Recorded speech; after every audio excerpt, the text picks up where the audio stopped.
이처럼 팔복의 메시지는 단계적 메시지라는 것입니다.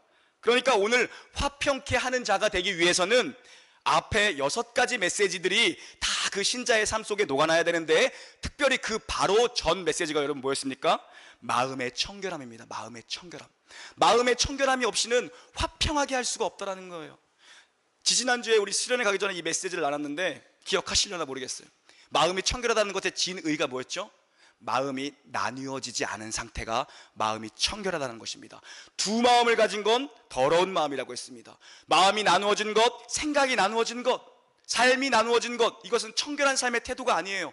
그러니까 마음이 청결하다는 것은 한 마음이라는 것입니다. 온전히 한 마음이 되어 그리스도께 집중되어 있는 그 상태가 청결한 마음의 상태였다는 것입니다. 나누어짐 없이 일관되게 한 방향을 주목하는 상태가 청결한 마음이었는데, 이 청결하지 못한 자에게는, 즉 마음이 나뉘어진 자, 즉 두 마음을 품은 자에게는 화평함이 있을 수 없다는 거예요. 여러분, 맞죠? 두 마음을 가지고 마음에 여러분 평안이 있습니까? 두 마음을 가지고는 마음의 평안함을 얻을 수 없다는 것입니다. 그러므로 화평함의 전제는 마음의 청결함입니다. 마음이 하나인 상태, 마음이 올곧은 상태, 마음이 그리스도께 집중되어 있는 상태가 이 청결함의 상태입니다. 그래서 야고보 사도도 말씀합니다. 야고보서 3장 17절에서 말씀합니다. 오직 위로부터 난 지혜는 첫째 성결하고, 첫째가 성결입니다. 다음에는 화평이니 라고 야고보 사도가 얘기합니다. 첫째가 깨끗한 것, 청결한 것, 성결한 것, 그리고 두 번째가 하우링이 나네요. 마음에는 화평이라고 얘기합니다. 근데 여러분, 우리가 한 가지 먼저 좀 생각해 봐야 될 문제가 있어요. 오늘 본문에서 주님께서는 그를 믿고 따르는 제자들에게 말씀하시기를 화평을 사모하는 자가 복이 있다, 화평을 마음으로 원하는 자가 복이 있다라고 말씀하지 않으셨다는 것입니다. 화평하게 하는 자가 복이 있다는 거예요. 화평하게 하는 자가 복이 있다는 거죠. 무슨 말입니까? 화평케 하려면 가만히 마음속으로만 좀 평안했으면 좋겠다, 좀 조용했으면 좋겠다, 이런 태도를 가지고는 화평하는 자가 될 수 없다는 거죠. 보다 능동적이고 적극적인 말과 삶의 행동과 태도, 즉 삶의 방식으로 요구되고 있다는 것입니다. 화평하게 하는 자가 되기 위해서는. 여러분, 한번 곰곰이 여러분 주변을 한번 생각해 보십시오. 여러분 내면, 가정, 교회, 직장, 여러분 속해 있는 이 나라, 이 민족, 세계 한번 보십시오. 여러분, 화평이 필요하지 않습니까? 지금 우리 가운데 평안이 필요하지 않습니까? 우리 가운데. 오늘을 가리켜 사람들은 불확실성의 시대라고 얘기합니다. 그만큼 이 시대는요, 불안하고 가변성이 큰 시대라는 거죠. 내일을 예측할 수 없어요. 사람들은 이런 시대에 살면서 생존하기 위해서 뭘 합니까? 투쟁하고 경쟁하는 것이 우리 아닙니까? 겉으로 볼 때 가장 풍요롭고 가장 평화로운, 참 다양한 혜택을 누리며 사는 것이 지금 이 시대 같지만, 사실은 불확실성 속에 가장 평화가 없는 시대가 이 시대라는 것입니다.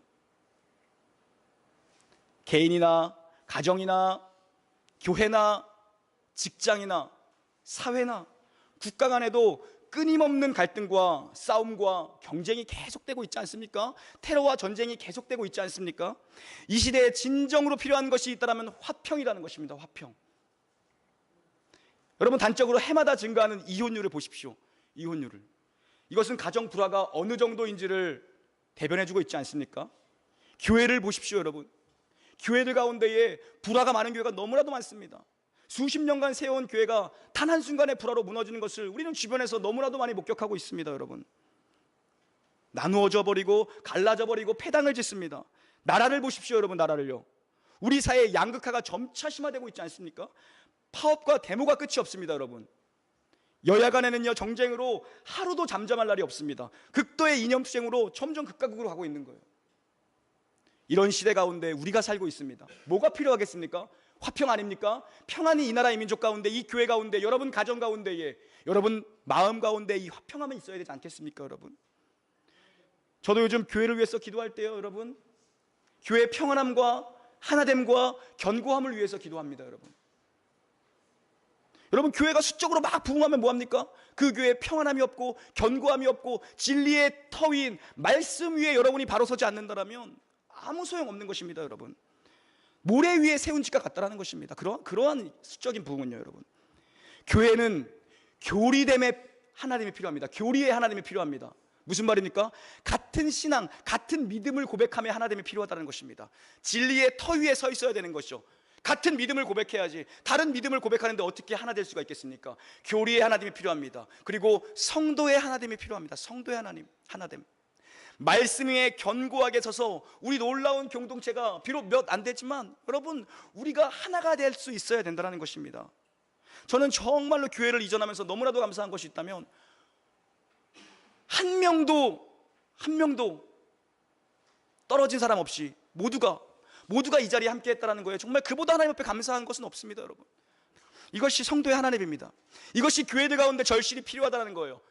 교리의 하나됨과 성도의 하나됨. 이 시대 예수의 제자들인 우리에게 말씀하십니다. 우리에게 도전하시는 거예요. 화평을 이루는 자들이 되어야 한다는 것입니다. 자기 자신에게만 평안이 있으면 단가요? 아니죠. 나아가 대인관계나 사회 속에서 화평을 적극적으로 나타내는 자가 그리스도인들이어야 한다는 말씀입니다.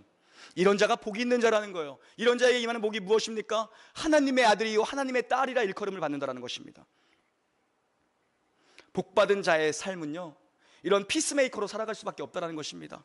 이 팔복의 메시지는 모두가 원문을 지적하면 복되도다로 시작합니다. 복되도다는 선언입니다. 복되도다 화평케 하는 자여. 복받은 인생은 화평의 사람으로 피스메이커로 살 수밖에 없다는 것입니다. 개인의 내면에도 화평이 필요할 것입니다. 평안함이 필요해요, 여러분. 가정에도 화평 필요하고요, 회사에도 화평이 필요해요. 교회에도 화평이 절실히 필요합니다. 우리 사회 곳곳에 화평 필요 없는 것, 이 평화 필요 없는 것이 없습니다. 다 필요하다는 것입니다. 지구상의 전쟁과 테러를 보십시오. 우리가 얼마나 악해져서 이 평화로부터 멀어지고 있는지를 보십시오, 여러분. 남의 나라 이야기가 아니고 우리의 이야기고 나의 이야기라는 것입니다. 우리가 얼마나 점점 악해지고 있습니까, 여러분. 평화가 자리 잡아야 할 그 자리에 불화와 불신과 싸움이 그 자리를 대신하고 있다는 거예요. 놀라운 교회, 여러분 성도님들 속해 있는 모든 곳이 화평의 자리가 되기를 주님의 이름으로 간절히 축복합니다. 여러분, 그럼 오늘 본문에서 말하는 화평케 하는 자는 도대체 어떤 사람입니까? 화평이 필요한데요, 화평케 하는 자는 그럼 어떤 사람이에요? 화평을 주는 자, 화평을 이루어가는 사람이 화평케 하는 자죠. 이 강대국의 틈바구니 속에서 살았던 이 이스라엘 백성들에게 화평은요, 삶의 가장 중요한 문제였고 그들의 소망이었을 것입니다. 그래서 그들의 인사가 뭐였죠? 샬롬입니다. 샬롬. 그들의 인사가 그거였지 않습니까? 평강. 우리가 보는 성경에서 이 샬롬은요, 화평이라고 번역되기도 하고 화목 혹은 평강, 평안 등으로 번역되어졌습니다. 이 샬롬이라는 단어는요, 하나님이 어떤 분이신지 하나님의 속성을 아주 잘 설명해 주는 단어예요. 창세기 1장을 보면 하나님께서 사람을 만드시면서 우리의 형상을 따라 우리의 모양대로 만드셨다고 했죠. 우리가 사람을 만들자고 하셔서 우리의 형상대로 하셨습니다. 우리라는 말이 뭡니까? 함께 공존하며 더불어라는 표현이잖아요. 삼위 하나님 영원전부터 함께 계셨습니다. 더불어 일하신 거죠. 더불어 사역하신 거예요. 이것이 샬롬이라는 단어 속에 담긴 감추어진 하나님의 속성이요, 하나님의 성품이라는 것입니다. 그런데 이 사탄이란 놈이 이걸 안 좋아해요. 함께 더불어 하나됨을 안 좋아하는 게 사탄이라는 것입니다. 사탄이 좋아하는 건 나눔과 분쟁과 비방과 다툼과 싸움을 좋아한다는 것입니다. 그래서 사탄이 제일 먼저 하나님과 우리 사이를 나누는 방법을 선택합니다. 뭐죠? 하나님과 우리 사이를 갈라놓는 거였습니다. 하나님과 우리 사이를 둘로 나누는 것이었어요. 여자에게 접근하죠. 여자에게 접근합니다. 하나님의 약속에, 그 언약의 말씀에 의심을 집어넣습니다. 정말 그거 먹지 말라고 하시더냐? 결코 안 죽을걸? 도리어 눈이 밝아질 거야. 하나님처럼 될까봐 먹지 말라고 하신 걸 거야. 하나님의 말씀을 가지고 장난을 치는 거죠. 하나님의 말씀에 의심을 집어넣는 인신론적인 공격을 합니다. 그들의 인식 속에는 이런 것이 없었습니다. 이러한 표현, 이런 의심이 없었는데 그들이 가지고 있지 않던 그 인신론적인 공격을 사탄이 해오는 것입니다. 하나님의 말씀을 왜곡되이 비틀어서. 그래서 교리의 하나됨이 이만큼 중요한 것입니다, 여러분. 말씀의 하나됨. 거기에 여자가 덜컥 넘어가죠. 그리고 그 죄를 남자에게까지 범하게 만들죠. 그때부터 이들은 하나님과 화목된 관계가 끊어져 버렸습니다. 하나님을 피하여 숨어버렸습니다. 이 여자가 먼저 나를 꼬셔서 먹게 했다라고 서로를 고발합니다. 부부 사이인데 서로를 고발하고 정죄하고 이런 일을 합니다. 분쟁이 들어오기 시작한 거죠. 인류예요. 이것이 하나님과 화평의 관계가 끊어진 인간의 실존이라는 것입니다. 이런 정죄와 판단과 비방과 나눔과 싸움과 이런 것들이요, 완전히 끊어졌습니다. 하나님과의 관계가요. 화목했던 그 관계가 피조세계가 한순간에 엉망이 되어버립니다. 그들의 아들은 어떻게 합니까? 형제간에 살인을 저지릅니다. 이렇게 되는 거죠. 이렇게 단절되어버리고 이렇게 끊어져 버린 하나님과 이 화목한 관계를 다시 회복시키기 위해서 하나님과 원수되었던 자리에 있던 우리입니다. 하나님의 아들 우리 주 예수 그리스도께서 친히 이 땅에 오신 거죠. 그것이 복음입니다, 여러분.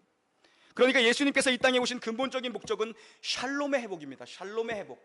하나님과 우리 관계를 샬롬하게 하기 위해서. 예수님이 이 땅에 나타날 때 천사들이 함께 경배하지 않습니까? 천사들이 찬양하지 않습니다. 찬양하지 않습니까? 지극히 높은 곳에는 하나님께 영광이요, 땅에서는 하나님이 기뻐하시는 사람들 중에 평화로다라고 얘기합니다. 그리스도의 오심 가운데 평화라는 것입니다. 평화. 이 평화가 바로 샬롬입니다. 샬롬. 오늘 본문의 같은 단어입니다. 본문의 화평과. 예수님께서 이 땅에 나실 때에 그는 평화의 왕이요 평강의 왕으로 오신 것이죠. 우리 안에 참된 평화가 주어졌다는 것입니다. 죽으시고 주님께서 부활하신 후에도 제자들을 또 찾아와서 말씀하십니다. 뭐라고 말씀하십니까? 너희에게 평강이 있을지어다라고 부활하신 예수님께서 말씀하십니다. 너희에게 평안을 주노라라고 말씀하십니다. 같은 단어예요. 요한복음 14장에서 이렇게 말씀하십니다. 내가 너희에게 주는 평안은 세상이 주는 것과 같지 아니하니 너희는 마음에 근심하지도 말고 두려워하지도 말라라고 얘기합니다. 가만히 말씀을 보니까요, 요한복음 14장 말씀을 보니까 내가 너희에게 주는 평안은 세상이 주는 것과 같지 않다라고 얘기합니다. 그러면 뭐죠? 역설적으로 뒤집어 생각하면 세상이 주는 것도 있다라는 것입니다. 여러분, 세상이 주는 것 같지 않다. 세상도 뭔가를 우리에게 준다라는 것이죠.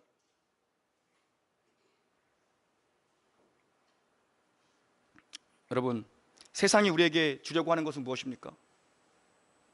아주 진통제와 같고 마약과 같은 것을 우리에게 주려고 합니다. 세상은요, 돈에 취하고 술에 취하고 쾌락에 취하는, 그래서 잠깐의 쾌락을 누리려고 하는 그러한 거짓 평안을 우리에게 주려고 합니다.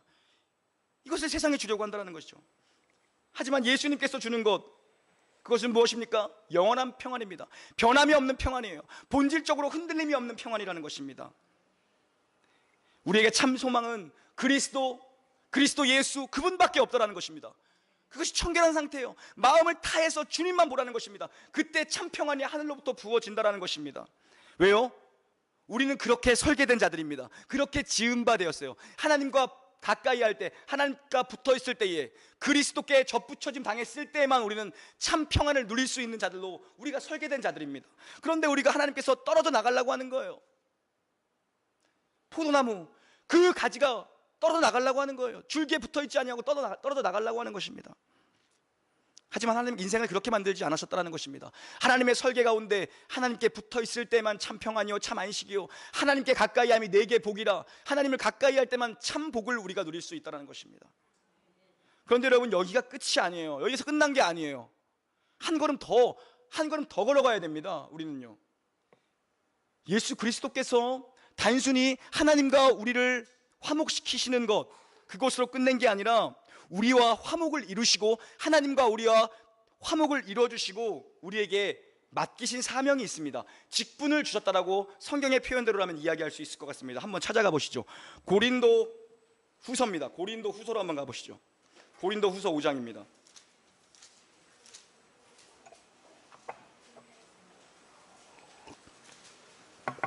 고린도 후서 5장, 우리가 잘 아는 말씀이죠. 고린도후서 5장을 한번 천천히 찾아보시겠어요? 17절과 18절입니다. 우리 함께 한 목소리로 17절, 18절, 우리 어린이 친구들만, 우리 주일학교 친구들만 한번 17절 읽어주시고 우리 어른들께서 18절 읽어주시기 바랍니다. 우리 친구들 준비됐어요? 준비됐어요? 준비, 큰 목소리로 시작.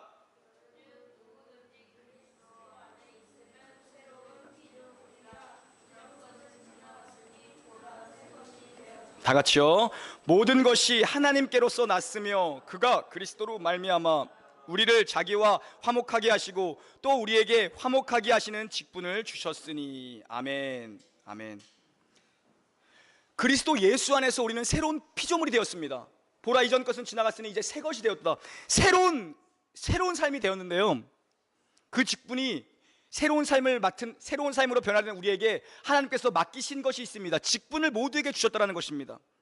무엇입니까? 화목하게 하는 직분을 주셨다라고 얘기합니다. 화목하게 하는 직분. 주님이 맡기신 것은 화목하게 하라는 사명입니다.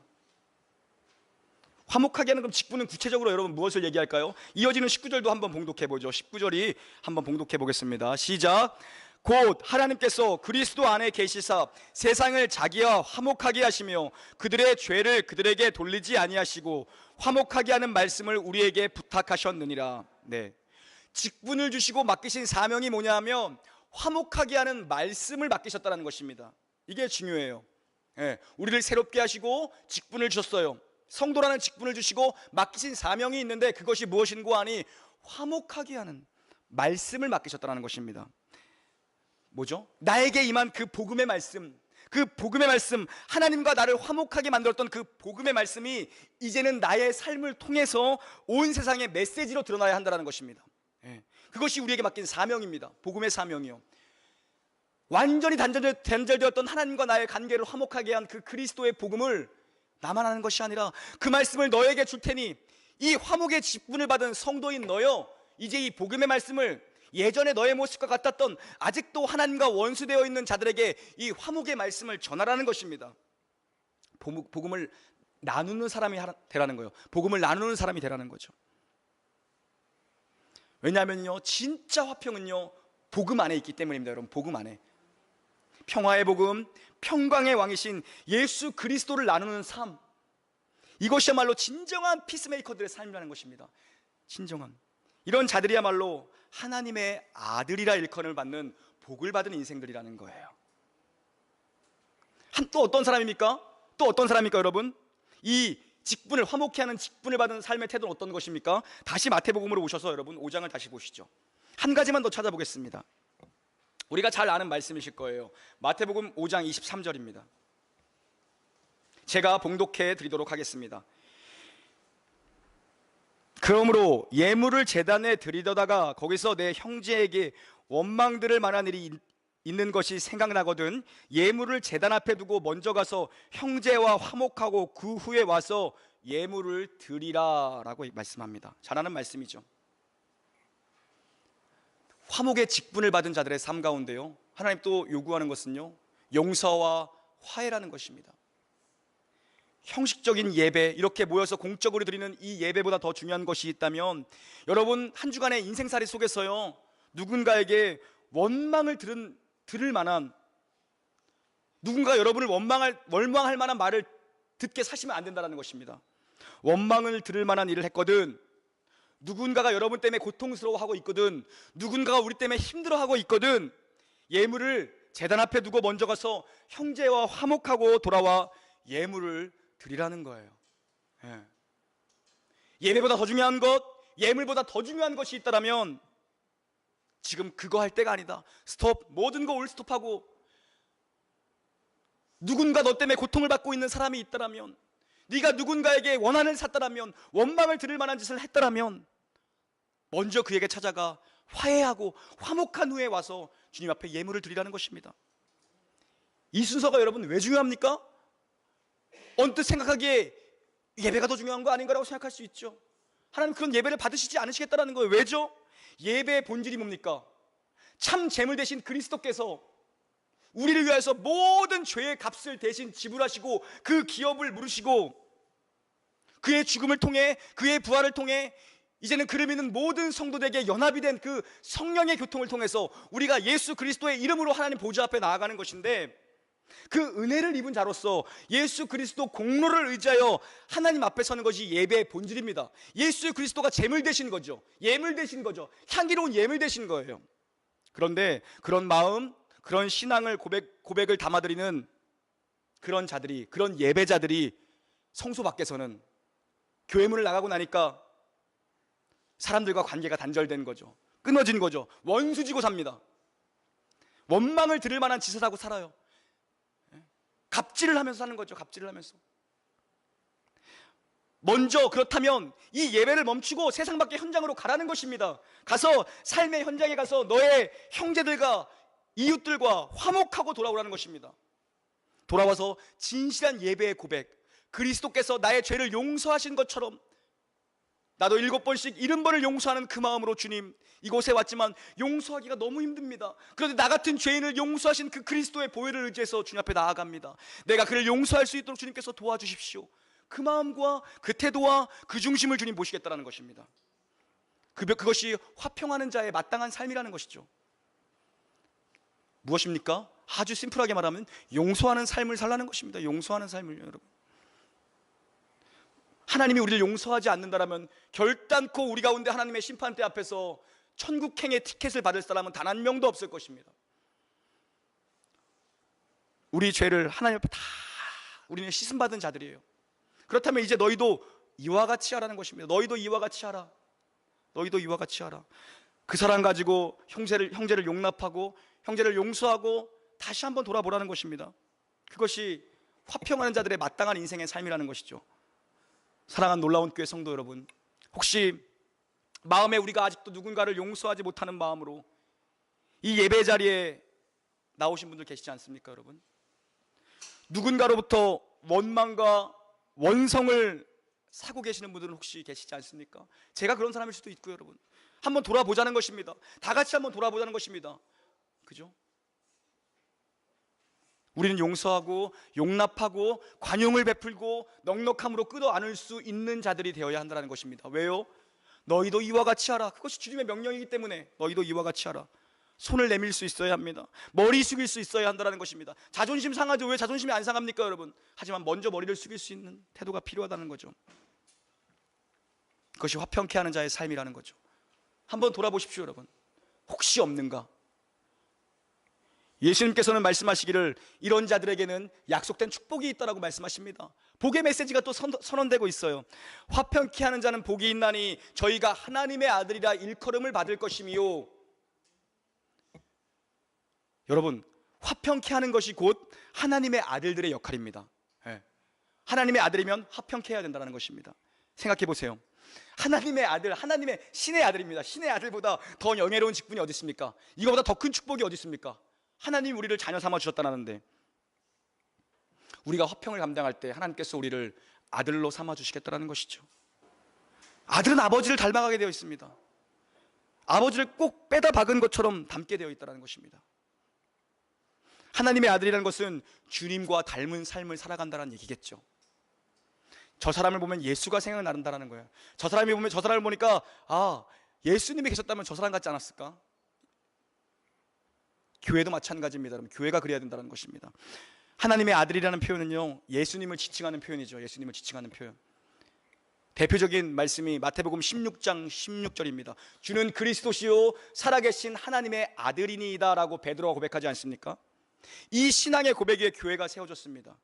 그래서 교회는 예수님을 닮아가는 것입니다. 모든 교회들은 하나님의 아들, 교회의 반석이신 우리 주 예수 그리스도처럼 살고 싶다. 모든 교회 공동체가 주님 닮아가고 싶다. 그 갈망으로 공동체가 세워져야 한다는 것입니다. 교회는 예수님 따라가야 돼요. 다른 것 따라가면 교회는 무너집니다, 여러분. 예수님 따라가요, 예수님. 한눈 팔아서 다른 것 따라가면요, 교회는 무너집니다. 예수님 따라가는 거예요. 예수님이 여러분에게 주신 십자가가 있을 겁니다. 저에게 맡기신 십자가 있고 여러분에게 맡긴 십자가가 있습니다. 여러분에게 맡겨진 십자가가 무엇인지 생각하십시오, 여러분. 그 십자가 짊어지고 주의 영광 위에 살고 싶다라는 그 고백이 우리 공동체 가운데 마구마구 터져 나와야 된다는 것입니다. 그 십자가 지고 나의 가는 길 끝에서 주님을 보기 위해서 나는 오늘도 그 길 갑니다. 그 고백이, 공동체적 고백이 드려져야 되는 것이 교회의 영광입니다, 여러분. 그것이 교회의 영광이에요. 그래서 교회는요, 나눔도, 분쟁도, 비난도, 비방도, 정죄도, 시기도, 원망도, 불평도, 불만도 아니라 화평함으로 지어져야 된다는 것입니다. 화평함으로. 여러분이 정말 그리스도 안에서 새롭게 태어난 새로운 피조물이라면, 하나님의 아들이라면 여러분 화평하는 인생을 사십시오. 마지막으로 도전하겠습니다. 사랑하는 여러분, 화평은 하나님 자신의 속성이십니다. 하나님의 뜻입니다. 화평은요. 우리 개인은 내가 속한 공동체 안에서 여러분의 가정, 여러분의 교회, 여러분의 직장에서 여러분 트러블 메이커인지 아니면 피스메이커인지 한번 생각해 보십시오. 문제를 일으키는 사람인지 아니면 평화를 만들어가는 중개자인지 생각해 보십시오. 내가 속한 공동체를 화목하게 하는 사람이 되기를 주님의 이름으로 축복합니다. 여러분의 가정, 여러분의 부부관계, 여러분의 직장, 우리 교회, 여러분이 속한 모든 공동체, 이 사회, 이 나라가, 여러분이 머무는 그곳이 화평의 도구로 쓰임받기를 주님의 이름으로 축복합니다. 모든 사람들과 화목을 더불어 이루고 화목의 도구로 사용되는 하늘의 참복을 누리는 놀라운 교회 모든 성도들 되시기를 우리 주 예수 그리스도의 이름으로 축원합니다. 아멘. 함께 찬양합시다.